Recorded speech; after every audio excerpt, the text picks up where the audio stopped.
que possamos cultivar a paz do Mestre Jesus em nossos corações. Estamos trabalhando o Livro dos Espíritos, mais especificamente a escala espírita. Já vimos a terceira ordem, a ordem dos espíritos imperfeitos, subdividida em classes. Vimos a segunda ordem dos espíritos bons, também subdividida em classes. E agora nós vamos ver a primeira ordem, que é a ordem dos espíritos puros. Espíritos puros. Portanto, da questão 112, Kardec vai colocar os caracteres gerais dos espíritos puros. Ele vai dizer: eles não sofrem influência da matéria. Não sofrem nenhuma influência da matéria.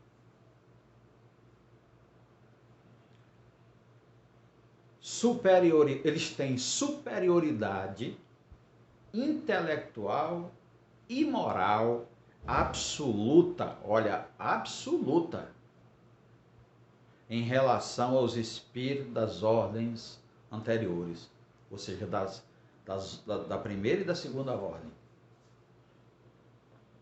Superioridade intelectual e moral sobre todos os outros espíritos das outras ordens. Na questão 113, ele vai dizer aqui: primeira ordem, classe única.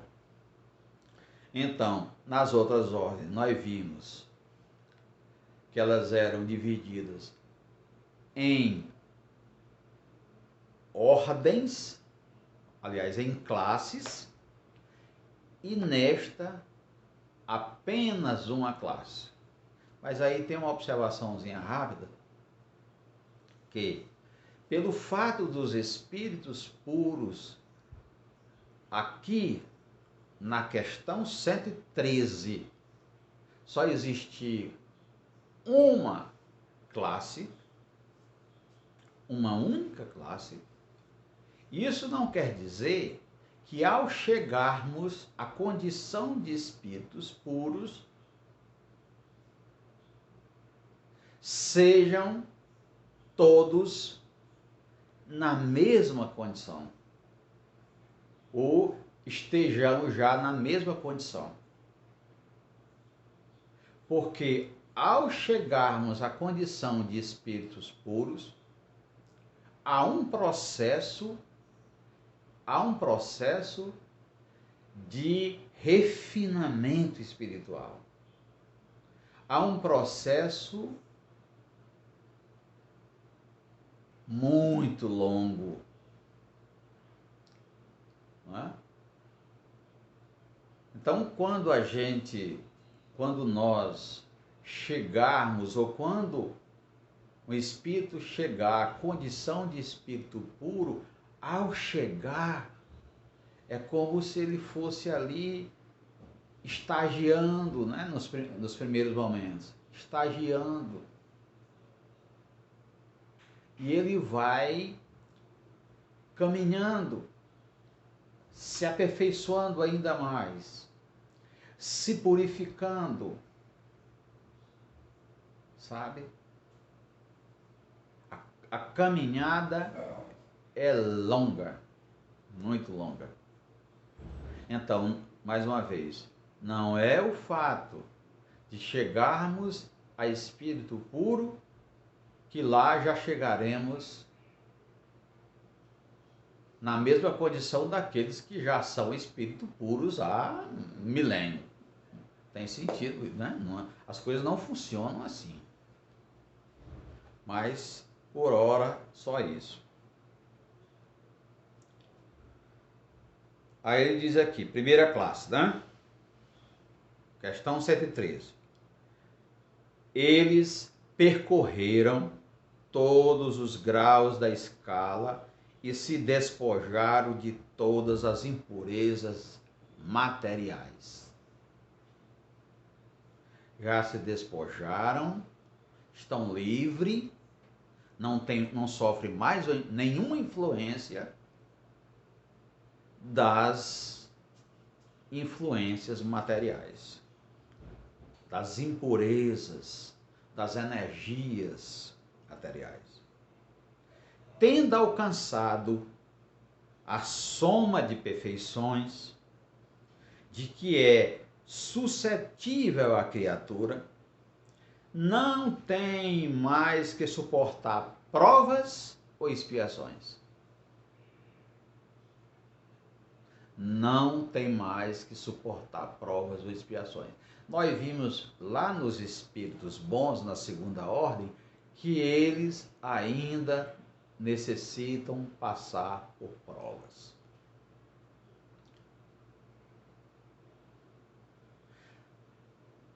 Não estando mais sujeitos os espíritos puros à reencarnação em corpos perecíveis, em corpos que se transformam, em corpos que se aperfeiçoam, em corpo que, ao se transformarem, né, portanto, eles deixam aquilo que é de material e conserva aquilo que é de energia. Então, mais uma vez, não estando mais sujeito à reencarnação em corpos perecíveis, se acabam, é para eles a vida eterna, porque não reencarnam mais, que desfrutam no seio de Deus, ou seja, que estão em sintonia com Deus. Diz mais, gozam de inalterável felicidade, visto que não estão sujeitos nem às necessidades, nem às vicissitudes da vida material. Mas essa felicidade não é a de uma ociosidade monótona a transcorrer numa contemplação perpétua. O que está dizendo aqui? Porque às vezes a gente pensa que quando chegarmos à condição de espíritos puros, aí não vamos mais nos preocupar, ficar naquela monotonia, né? sem se preocupar com nada, sem trabalho, sem nada. Aí ele está dizendo aqui, sabe? Mas essa felicidade não é de uma ociosidade monótona, sem fazer nada, a transcorrer numa contemplação perpétua para sempre.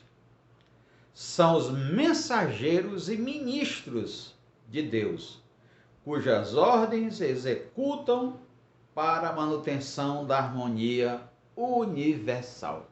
Portanto, os espíritos puros estão incessantemente trabalhando pela harmonia universal. Comandam a todos os espíritos que lhes são inferiores, comandam os inferiores, ajudam-nos a se aperfeiçoarem e lhes designam as suas missões. Portanto, o espírito que chega na condição de espírito puro, ele vai cuidar daqueles, né, que estão na retaguarda, daqueles que estão mais atrasados, daqueles que precisam ser acompanhados. Vão ajudar no processo de aperfeiçoamento, né, designando missões, de aprendizado a todos nós, espíritos inferiores.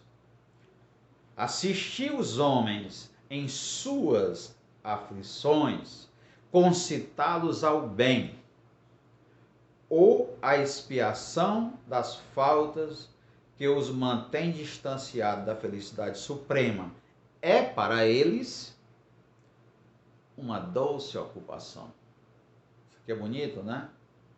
Assistir os homens em suas aflições, chamando-os, né, ao bem, ou à expiação das faltas que os mantém distanciados da felicidade suprema, é para eles uma doce ocupação. São designados às vezes sob o nome de anjos, aqueles mais avançados. São designados às vezes sob o nome de anjos, arcanjos ou serafins. Isso aqui dentro daquilo que nós estávamos falando, né? Não é que você chegue à condição de espírito puro já é anjo. Tem todo um processo de caminhada, né? Ainda. Os homens, concluindo aqui, os homens podem entrar em comunicação com eles, mas bem presunçoso seria aquele que pretendesse tê-los constantemente às suas ordens. Então, os homens podem entrar em comunicação com eles, com os espíritos puros, mas bem presunçoso seria aquele que pretendesse tê-los constantemente às nossas ordens, né? Portanto, aí é a primeira ordem dos espíritos puros.